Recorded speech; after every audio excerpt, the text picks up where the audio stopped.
What is up? Bertoman TV here. Another quick unboxing tayo ng 1111 budol natin sa Shopee.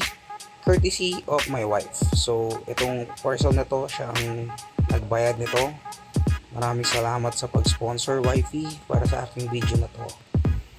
So, matagal ko nang gustong kunin to, pero inaantay ko siya talaga mag-seal. Hindi naman ganun kalaki yung na-less, pero at least nakuha ko na siya ngayon. Ito yung isa sa mga ilalagay natin para sa Comic Avengers natin na shelf o sa binubuo nating display na Avengers.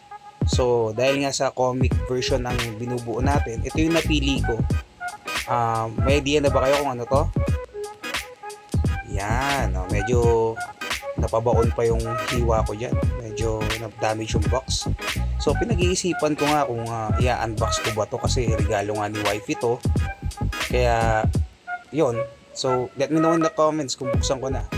Mas maganda kasi sa 80th anniversary tsaka sa 20th anniversary na version. So, ito kinuha ko. So, that is it guys. Maraming salamat sa panonood and thank you for watching Bertoman TV. Like, comment, and subscribe. And that's it. Daming ebas. Bye-bye.